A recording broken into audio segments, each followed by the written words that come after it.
قل هل يستوي الذين يعلمون والذين لا يعلمون إنما يتذكر أولو الألباب.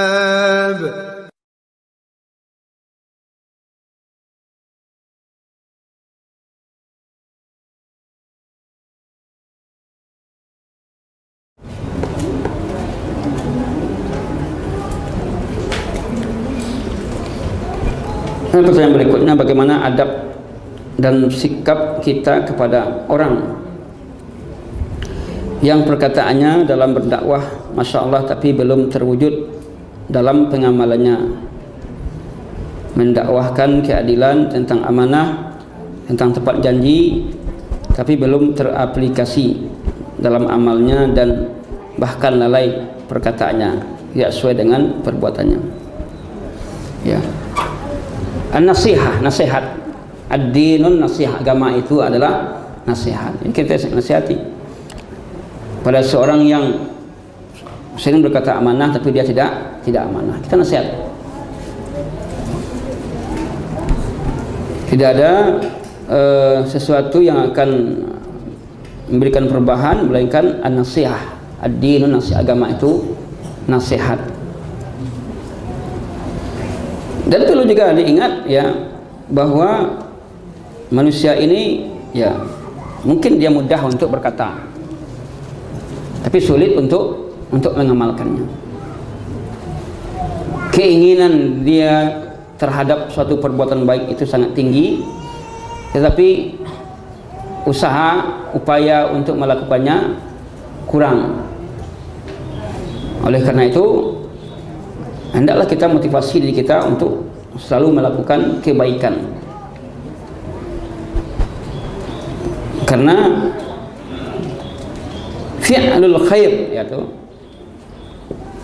melakukan kebaikan, atau fi'lul amri, melakukan perintah, lebih berat daripada meninggalkan larangan.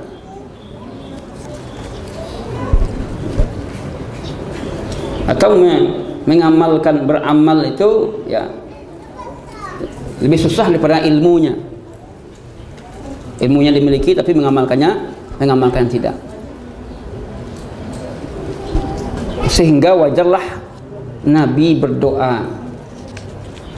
Tadi kita sudah di awal mukaddimah kita sudah mengatakan Nabi setiap pagi mengawali paginya dengan doa, Allahumma inni as'aluka ilman nafi'an.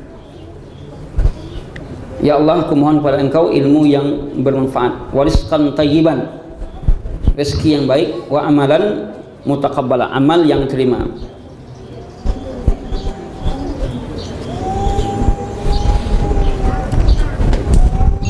Jadi kepada ada di antara ikhwah kita yang seperti ini ya, teman kita nasihati dengan baik. Tidak pula langsung mentahzirnya. Jangan kita gunakan mudahkan uslub tahzir ya, menjauhi orang. Tapi kita nasihati. Karena ada kalanya uslub tahzir itu tidak berguna, tidak bermanfaat, kurang manfaat bagi seorang.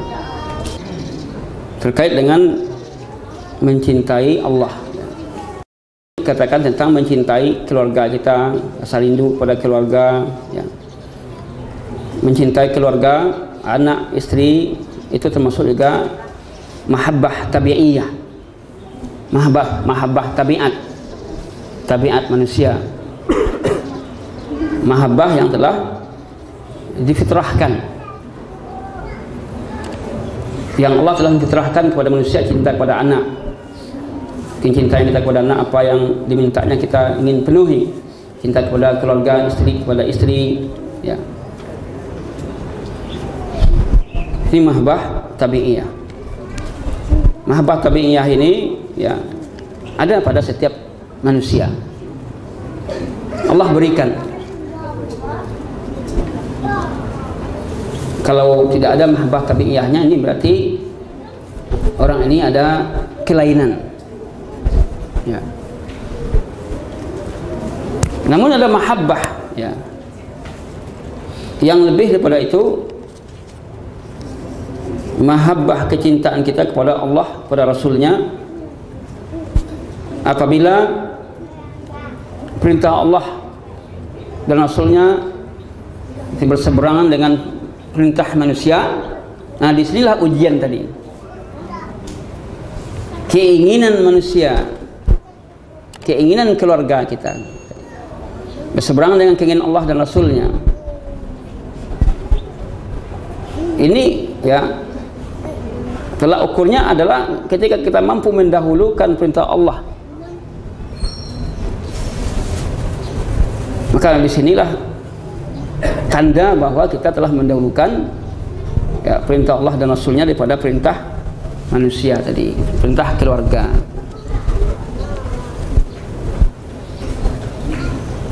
Di dalam realisasi sehari-hari akan kita temukan kecenderungan mungkin pihak keluarga untuk mendapatkan harta yang banyak dari suaminya. Bah, kok tidak pernah balabiah kok ada aja, kurang terus.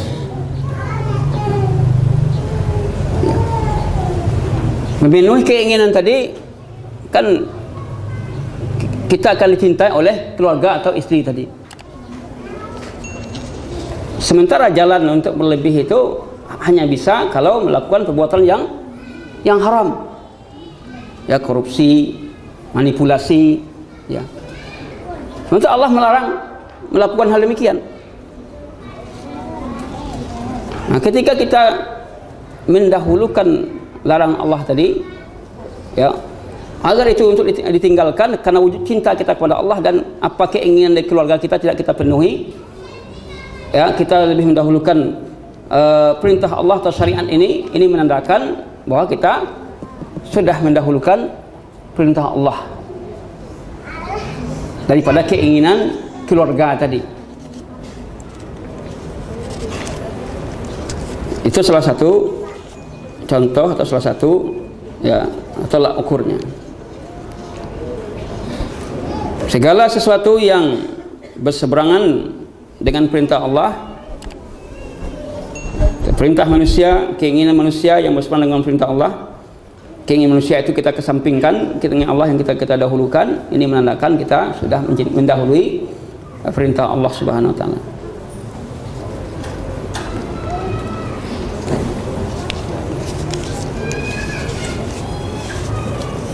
Kemudian ada rasa benci kita terhadap perbuatan-perbuatan kufur, perbuatan haram, kufur, perbuatan bid'ah. Rasa benci kita itu tidak suka. Ini menunjukkan ada rasa cinta kita kepada syariat ini. Tapi kalau tidak ada rasa benci kita terhadap perbuatan haram, tidak ada rasa kecemburuan kita, ini menandakan rasa cinta kita itu kurang. Sekarang ini kan orang biasa aja melakukan perbuatan yang haram. Perbuatan yang haram biasa aja. Yang bersalaman laki-laki dengan perempuan biasa aja. Nah, problemnya kita yang sudah tahu tentu kita membenci hal tersebut.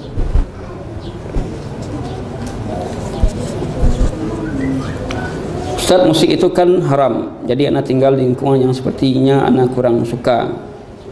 Apa tindakan anak?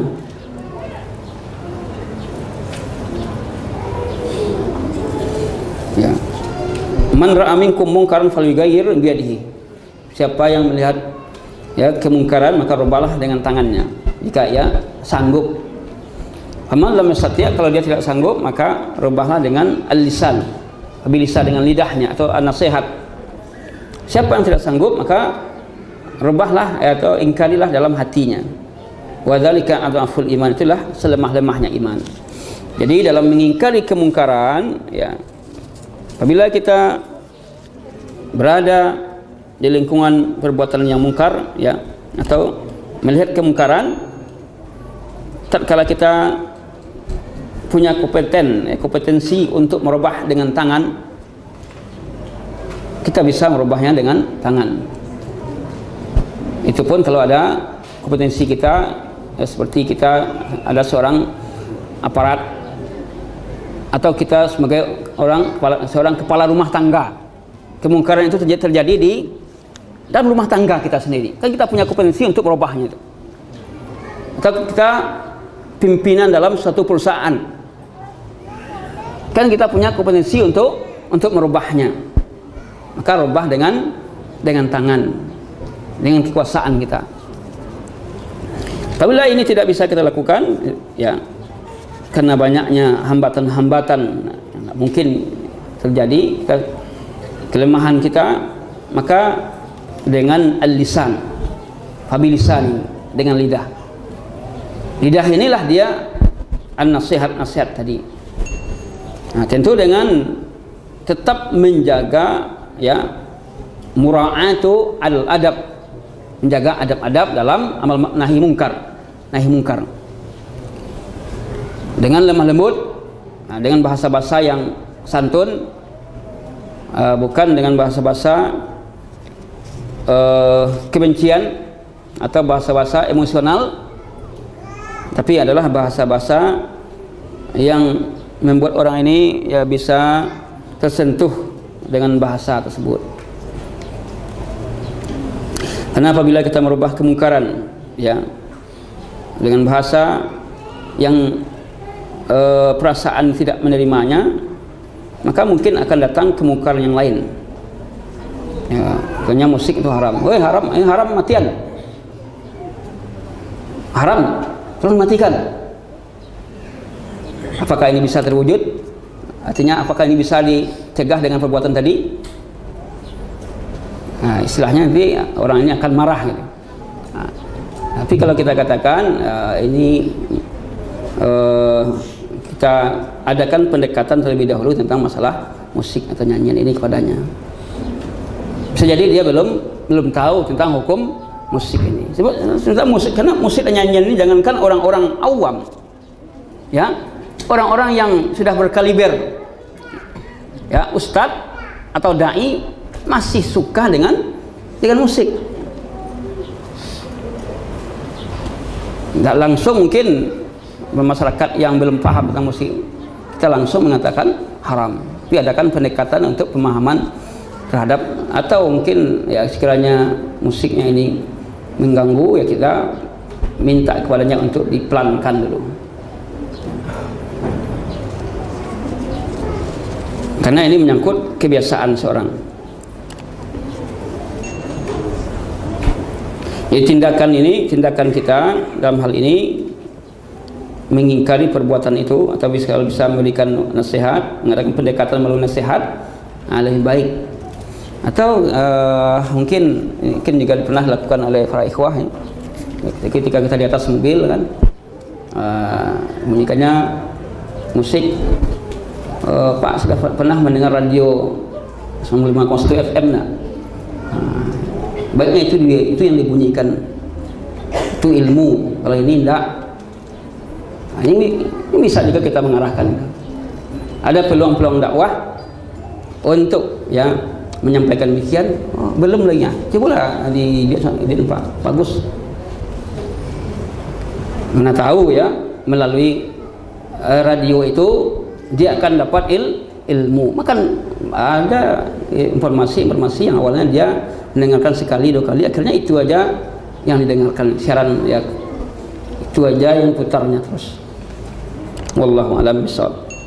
Dalam menghadapi musibah, kan musibah kehilangan tadi kan, dalam menghadapi musibah atau apa yang menimpa kita, kita harus sabar dalam menghadapinya. Sabar, yakini bahwa dengan kehilangan itu ada hikmah di balik kehilangan tersebut, ya. Karena kan tidak selamanya kita akan kehilangan. Ketika itu ya hilang, kemudian kita berdoa kepada Allah agar Allah mengganti dengan yang lebih baik, maka insya Allah Allah akan berikan yang terbaik setelah itu.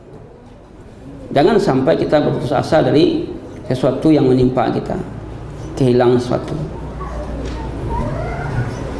atau patah hati, putus asa, tidak semangat lagi, itu akibatnya. Jangan. hidup ini ya adalah perjuangan. Hidup ini pengorbanan, perjuangan.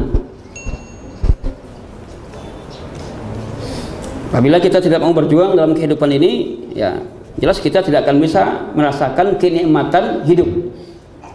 Nikmatnya hidup ini melalui perjuangan. Maka orang yang dalam menjalani kehidupan ini enjoy saja, ya, artinya dia tidak pernah merasakan susah, maka orang ini ketika terbentur oleh suatu masalah dia akan down,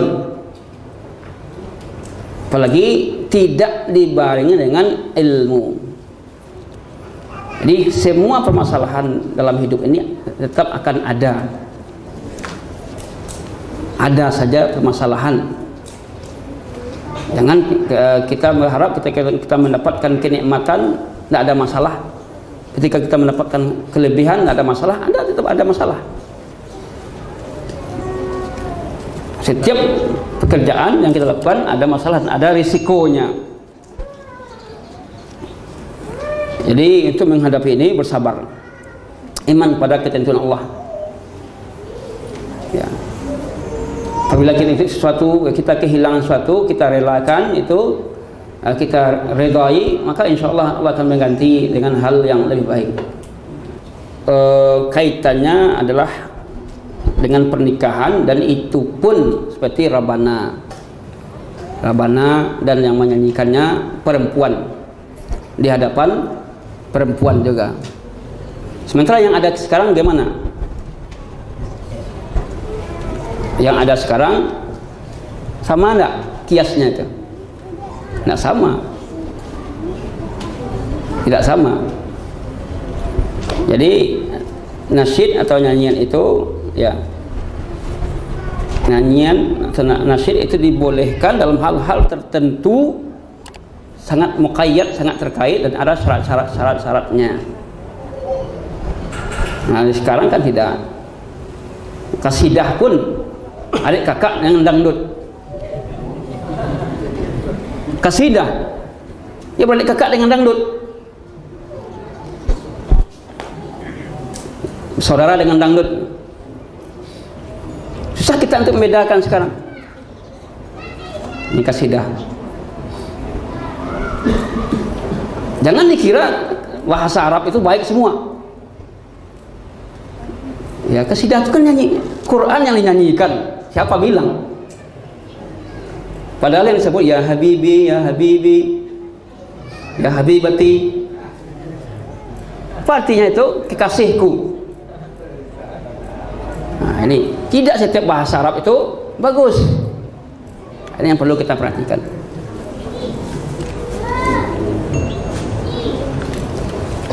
Ya itu memang ada, tapi ada syaratnya. Apabila kita lihat dengan kondisi sekarang ini, yang dilakukan, yang ada dalam hadis tadi, keterangan dalam hadis, dan dengan kenyataan di masyarakat kita, itu tidak ketemu. Karena dalam hadis tadi katakan berdendam di hadapan Rasulullah. Budak itu para budak, ya, ya budak-budak jariah. Bagaimana hukum menyebut nama Allah dalam pekerjaan yang diharamkan Allah Subhanahu wa ta'ala? Contohnya mau bernyanyi, mau berjudi, maling, apakah termasuk dosa? Ini nggak ada, jarang orang. Apakah ada orang maling baca bismillah? Bismillah, aku maling karena Allah. Nggak ada. Kalau ada mungkin majnun, gila. Judi baca bismillah, nyebut nama Allah. Itu hanya kalaupun ada Allah, permainan saja, bermain dengan nama Allah. Contohnya dia kita berjudi, insya Allah nanti pakai insya Allah kan. Itu permainan itu Allah. Ini sangat dicela oleh Allah. Itu adalah permainan sangat dicela oleh Allah Subhanahu wa ta'ala. Bila ini terjadi, ya ini termasuk adalah ya bermain dengan nama Allah. Ini haram hukumnya. Mohon penjelasan yang terhadap sikap yang harus dilakukan saat kita berdakwah namun dianggap sok eksklusif. Apakah yang tepat untuk dilakukan? Eksklusif. Apa itu eksklusif? Menyendiri. Tersendiri. Hah? Tertutup. Ya.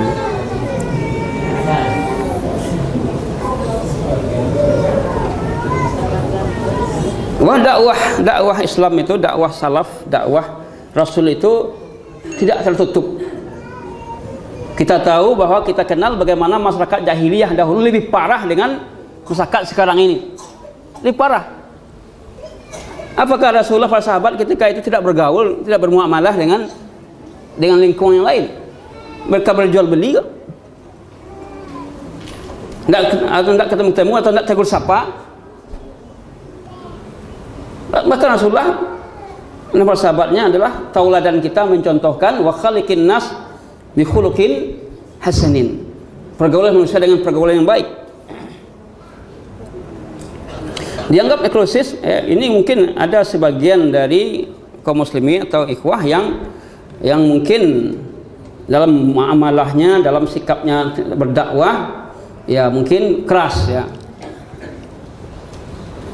Tanpa basa-basi kan itu.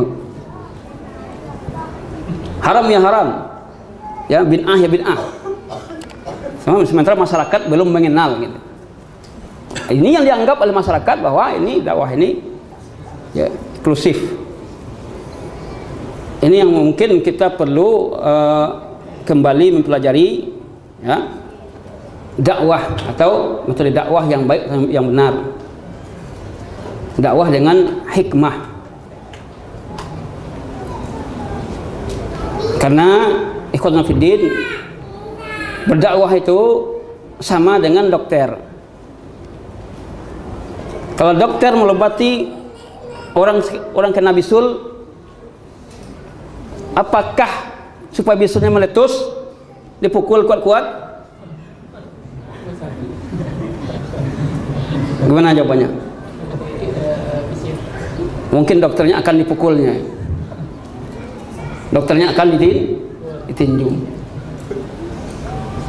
Mungkin dia akan mengatakan ini bukan dokter, ya, lawan nanti. Tapi dia kasih resep, kasih resep obat, dan resep ini akan berjalan. Ada resep yang diminum, kemudian ada resep bagian luar. Dan resep ini akan berjalan ya dengan sendirinya melalui tahap-tahap, dan insya Allah lama-lama bisulnya akan meletus dan akan timbul rasa senang yang tadi.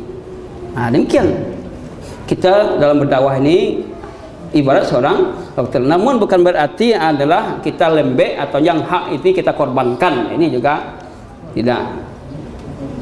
Yang hak tidak kita korbankan.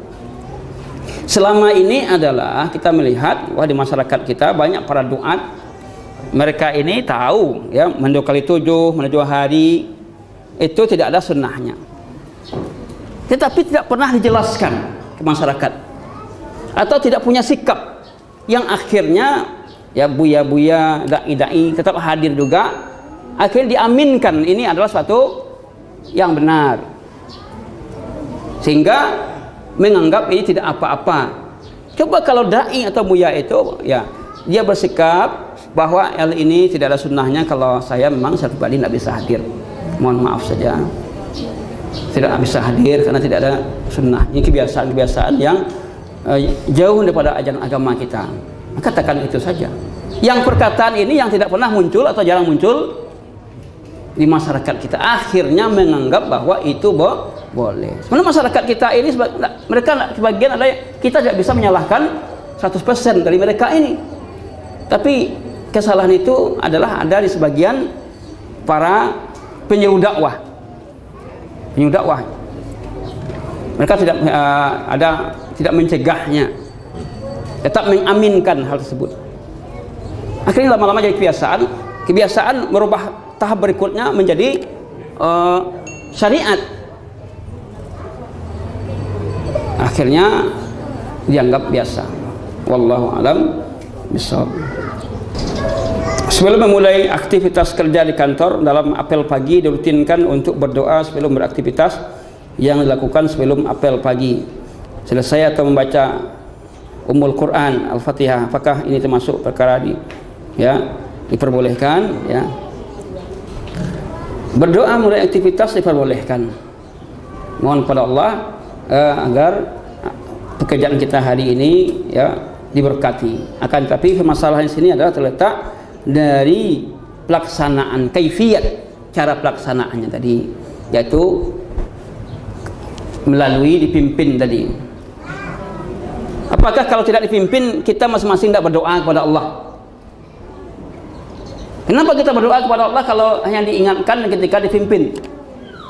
Masing-masing kita ini silakan berdoa ya pada hari ini, ya Allah agar pekerjaan saya dimudahkan. Apa saja yang kita minta silahkan. Ini enggak, kalau enggak dipimpin, enggak disuruh oleh atasan, dia tidak berdoa kepada Allah Subhanahu wa taala. Tidak demikian.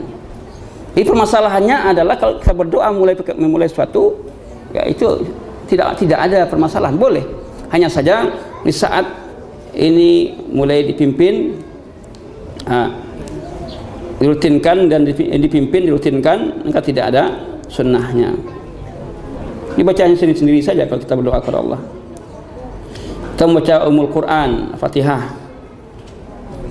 ini juga tidak ada sunnahnya memulai sesuatu dengan Al-Fatihah. Nah, Fatihah ini sudah menjadi kebiasaan ya. Untuk kematian kirim Fatihah ya. Kirim Fatihah pada orang sudah meninggal. Jadi tidak ada sunnahnya Rasulullah SAW. Bagaimana membersihkan harta haram yang ada dalam harta kita yang jumlahnya, persentasenya tidak kita ketahui? Nah, silakan nanti baca buku Ustaz Dr. Awandi, situ ada itu. Kalau terkait dengan membersihkan harta kita, keluarkan ya. Kalau selama ini kita tidak mengeluarkan zakat, ya keluarkan zakat dari harta-harta kita yang sudah sampai nisab pada tahun-tahun yang lalu tidak kita keluarkan hari ini. Dan apabila kita mengambil hak orang lain ya tanpa hak dengan kezaliman, maka kita kembalikan kepadanya. Bila kita tidak mengetahui berapa persentasenya, silakan saja mentakdir, memperkirakan bahwa dari harta saya ini berdasarkan ilmu yang saya ketahui sekian persen yang saya dapatkan ini adalah dari jalan yang haram ya, keluarkan. Dari sisihkan yang haram itu, berikan kepada orang-orang lain, orang yang berhak.